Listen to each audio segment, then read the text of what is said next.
We are very lucky to have with us live in the studios this morning Adam Parfrey. Adam Parfrey is founder, editor, and publisher of Feral House Books. He is also co-founder of Amok Press.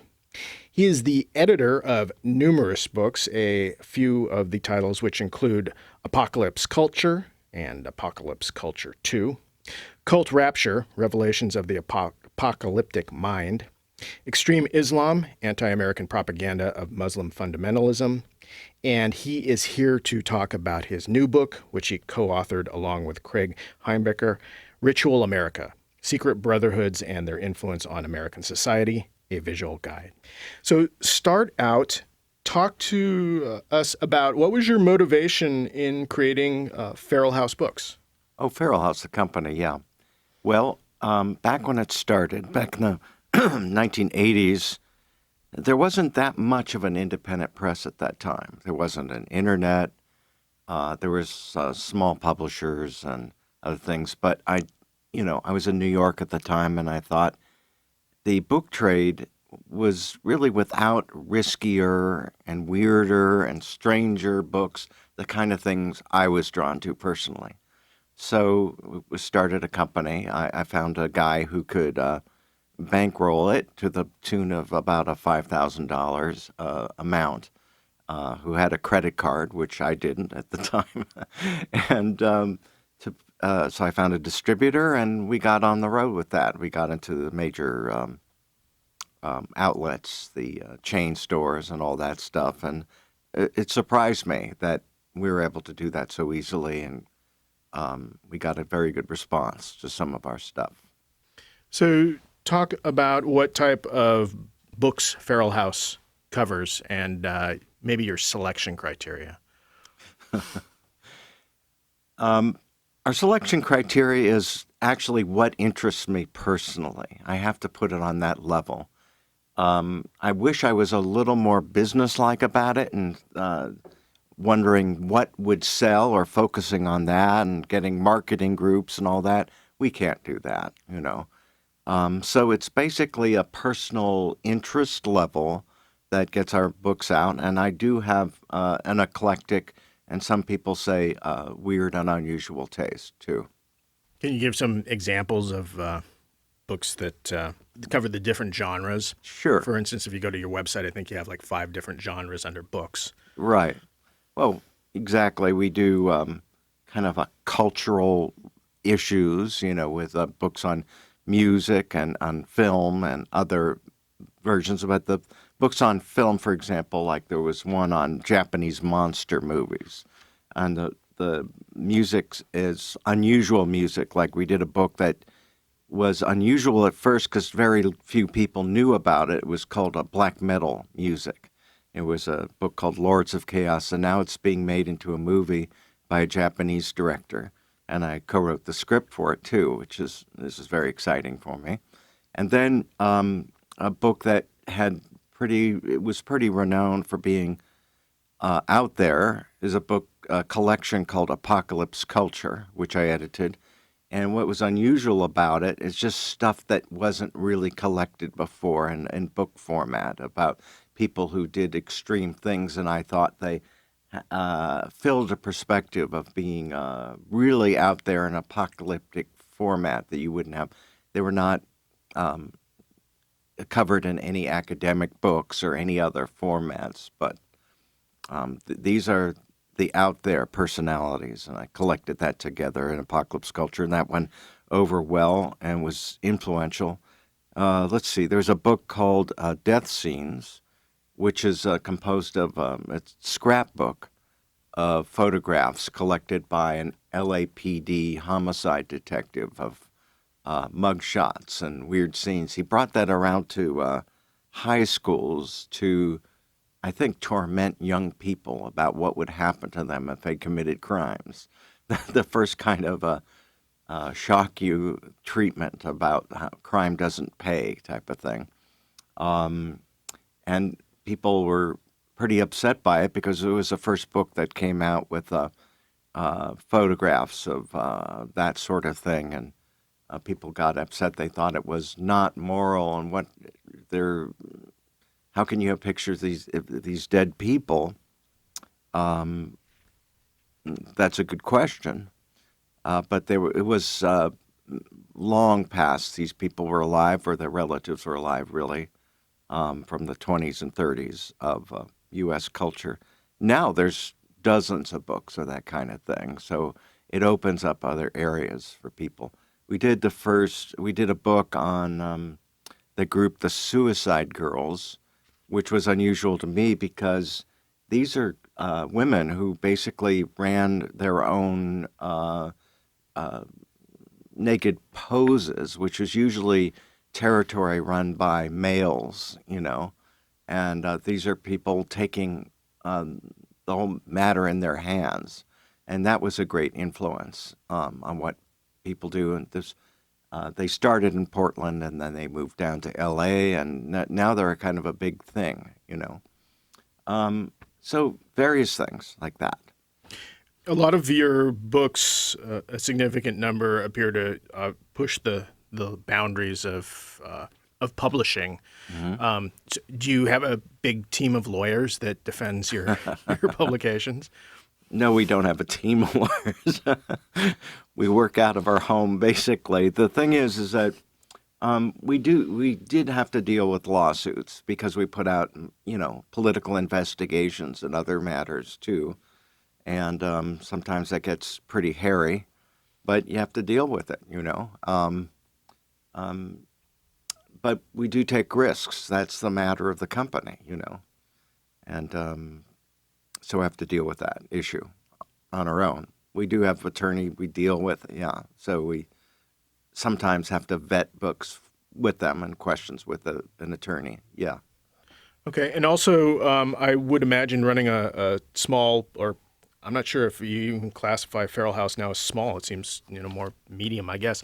But originally a small publishing house that that's got to be pretty economically challenging to begin with. Are things tougher now in the current economic crisis? Well, you have to keep the costs down. I was aware of that. I moved from L.A., where I had offices and all that, to a place where I can work out of my home in the Port Townsend area. It is challenging. However, we're doing things allied with films and filmmakers, and that helps because we have foreign rights, and that sometimes helps because it's not unexpected revenue sources. And so there are ways we can make it happen, make it work.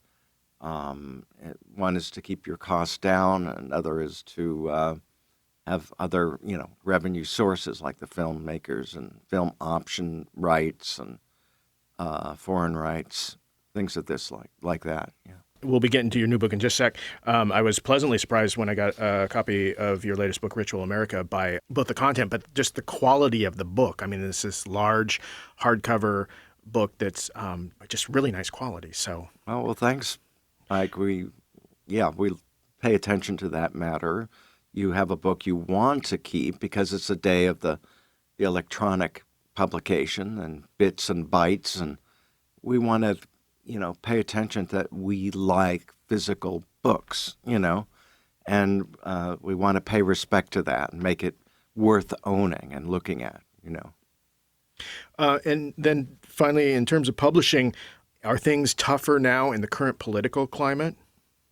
Well, actually, it's strange. It's contradictory a bit. We do books that are things you usually, people get conservative in hard economic times, and we go in the other direction. We're not conservative anymore, or we never were, but we're less so even now. We just want to be able to provide books that are not provided by other publishing houses or other things. Sometimes that's difficult to get into Barnes & Noble if it's something rough, However, people seek us out, and we sell books on that way, and if it works, that's great. I just want to be able to provide things you can't get elsewhere. And I failed to note in your introduction, you also have a new publishing house called Process Media. Is that correct? Oh, yeah, Process. Yes, that's our... Feral House is known for being fairly extreme or contentious. But process media is our imprint that I didn't want to have, working from that perspective. Oh, it's not a Feral House book. So we started this company. We have a self-reliance series books on do-it-yourself things and how to do things in preparedness, on becoming an expat. And we did a book called Urban Homestead. We're fighting a trademark situation with Electronic Frontier Foundation on that one. We love doing books where it provides knowledge and input into people who want to do things that, let's say they can't get down to 7-Eleven that day, and they get an idea of, I'd like to know how to do this farming. I'd like to know how to prepare for emergencies. I'd like to know what to do if a doctor's not there. Like to do that. So we provide that mainly for urbanites, but in a way that it's not survivalist, head for the hills type of thing. All right, well, let's move on to your latest book, Ritual America. Tell us, what was the motivation in putting together Ritual America? Well, I've had a long time fascination for the strange and bizarre qualities of American fraternal organizations, the Shriners, the Freemasons, the Odd Fellows, even the lower, business organizations like Lions Club or Optimist Club and all that stuff. And I noticed there was a kind of a ritualistic aspect to it. People would take oaths and do a certain thing. They'd wear a certain kind of costume and clothing. And some of it extremely odd. And so it makes you think, where did all that come from? What's going on there? I first noticed it actually when my grandfather took me to Washington, D.C. when I was a small child. And right in front of that Howard Johnson's hotel we were staying in, which is also in front of the Watergate complex during when all that funny business was going on, there was a Black Shriners parade. And the Black Shriners came into the hotel, and it just bowled me over as a child.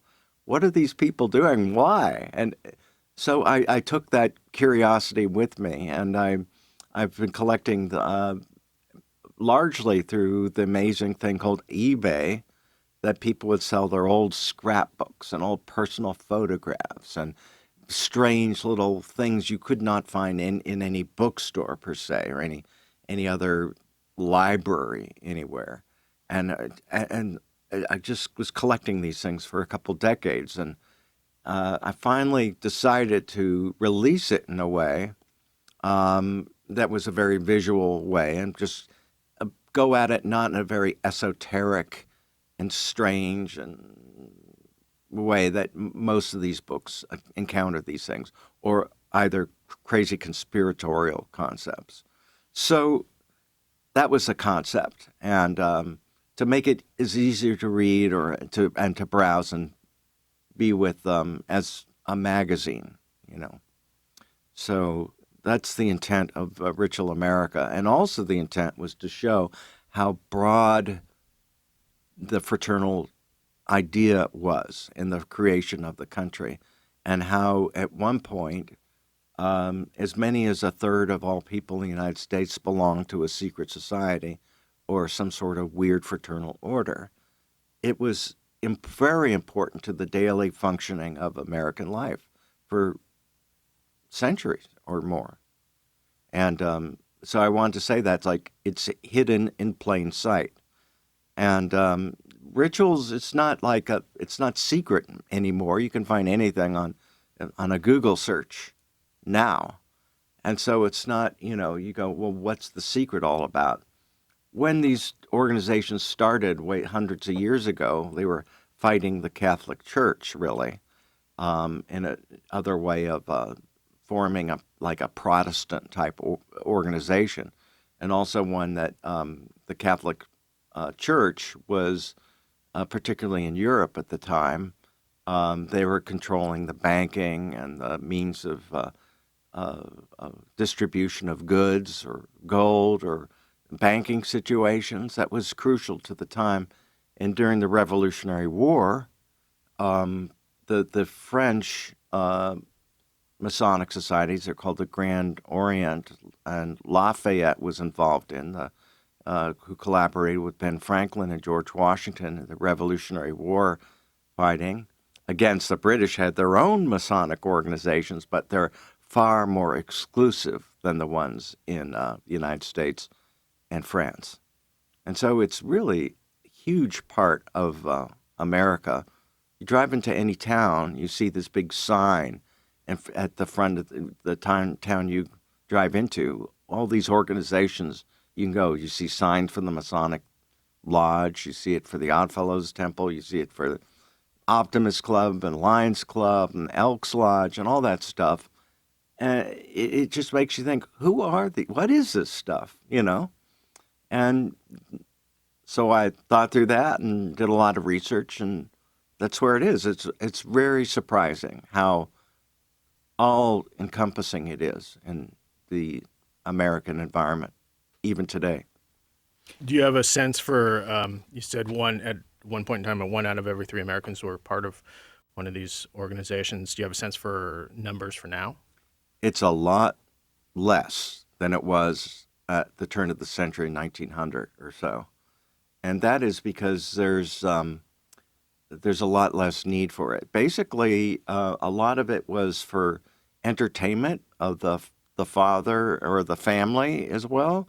And there was things that insurance companies take up that was taken up by fraternal orders. There's stuff like, television, TV dinners in the 50s, and all these things that were happening at that time just played into the needs that were fulfilled by fraternal orders earlier. And so there's a lot less need for it, actual need for the family. So there's a lot less participation in that. Also, there was a book done about 10 years ago called Bowling Alone. And that described how there's a lot less engagement in the group idea or communal ideas in today's world. Everybody's on their iPod and their iPhones, and they're away from the idea of participation. And that has really hurt the fraternal societies. So were the Freemasons, were they the original model then for the bulk of these other fraternal organizations? Absolutely, yeah. It was sort of like Alcoholics Anonymous was the icon for the sobriety societies, and there was a lot of them, but you couldn't have them without AA, right? So it was like the 12-step model, and that Freemasonry provided a way for those other groups, like a format, a participation, a ritualistic concept, and a way to run a lodge and what to do in a lodge and how to structure it. So Freemasonry was the big mama of that situation. And did a lot of them carry over the same concepts, let's say, of an oath and not revealing what your particular fraternity does? Well, absolutely, yeah. That was one of the things the model provided. The idea of secret rituals, the idea of handshakes, and the formation of marches. Like, let's say there's an order called the Improved Order of the Red Men. There were 1 million people belonged to this Red Men group. They would put on headdresses and dress like Native Americans. Well, they didn't allow Native Americans into their order about Native Americans. However, but that was a similar format as to the Freemasons. They had the rituals, the way they formed, the way they engaged in a room. The heads would sit in a certain place, and the other auxiliary roles done by the other members, and what they would do and how they would dress and what they would say. And all that, it's really fascinating how many there were. I have this book that was done at the turn of the 20th century and it discusses 600 or more different orders. And it showed their setup that it's like, of the 600 orders, they had multiple lodges, each one, some as many as thousands. So it's such a huge part of the country. And they had a name for someone who joined all these various orders just to collect being a participant in many, many different orders and so on. Even the Catholic Church, who really didn't like the Freemasons and felt threatened by the structure of them, and as well they probably should, because they're primarily Protestant type organizations. They started their own because Catholic kids and young men, they would see how the Freemasons, they had these collective organizations they paraded around, and they had these jaunts across the country, and they would do all this fun stuff. And so at the turn of the 20th century, there was an organization founded for Catholics called the Knights of Columbus. So they didn't feel left out of the Masonic concept, but it wasn't Freemasonry per se. Talk a bit about the first third party in the U.S. Oh, yeah. It's amazing. It seems like a very small idea to start a whole political party for everybody, but it's called the Anti-Masonic Party. And that was amazing because it's sort of like there was a very small idea, defined idea of a political party to not like a certain structure, And that the reason for that was why that formed, because the early days of the country, particularly, they weren't not as all-inclusive as democratic principles would tell you. They're the Freemasons, and they didn't allow non-Freemasons into the group. The non-Freemasons were called Cowans, and they were ridiculed by the insiders of the Freemasonry at the time. And so there was resentment against that. There was a resentment that played out after a fellow named William Morgan published a book revealing the initiation rituals, or the rituals of a Masonic lodge. He was kidnapped and then later murdered, and that started a huge explosion of disgust and hatred for the Masonic organizations. About half the Masons in the country dropped out of the organization, and they joined other similar organizations like the Odd Fellows at that time. And then, that turned around during the Civil War time, and Freemasonry started picking up a bit, and particularly after the Civil War, there was a guy named Albert Pike. Albert Pike, there's a big statue of him in Washington, D.C. That's very unusual because he was a Confederate general who actually led Indian, Native American factions into scalping Yankees. It was amazing.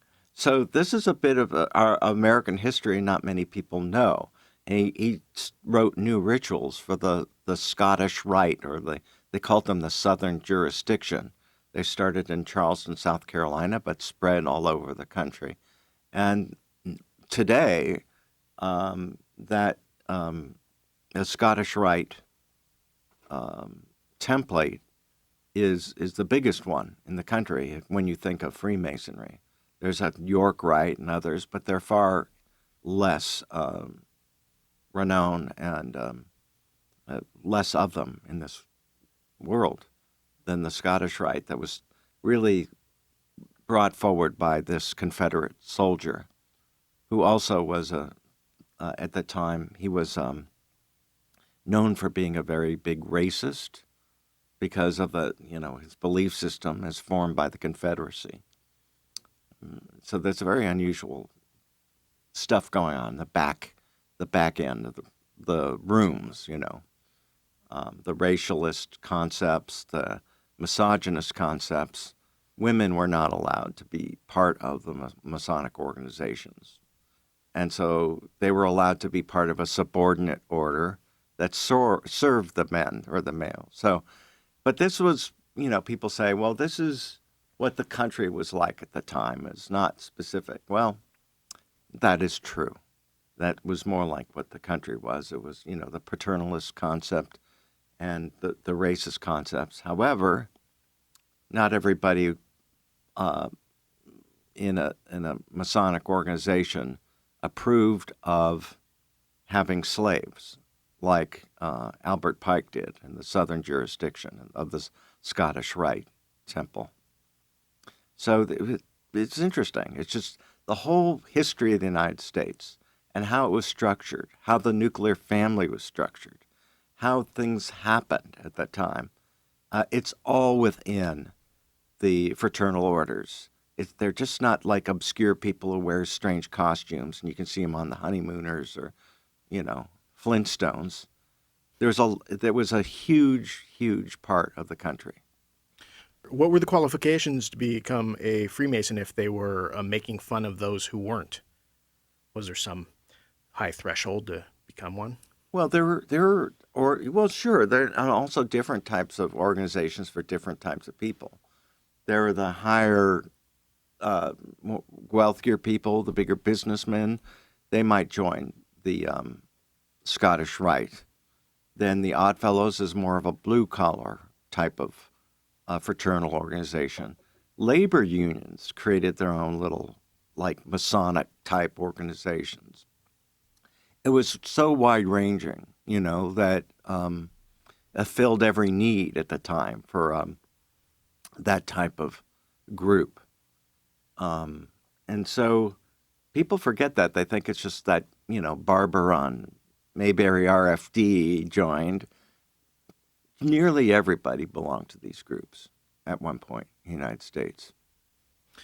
We are talking with Adam Parfrey. He is co-founder and publisher of Feral House Books and co-author of the new book, Ritual America, Secret Brotherhoods and Their Influence on American Society, a visual guide. And Adam, where can people find out more about your books? They can come to our website, Feral House. That's feral as in feral dog, feral child, FERALHOUSE.com. And you can find Ritual America on Amazon or Barnes & Noble or major independent bookstores. It's a big, heavy, very well-illustrated book, so it really should be seen in person, I think. All right. Well, with that, we are unfortunately out of time. I want to thank you very much for coming in and spending time with us this morning. Thank you, Mike. I'm very grateful to be able to be here.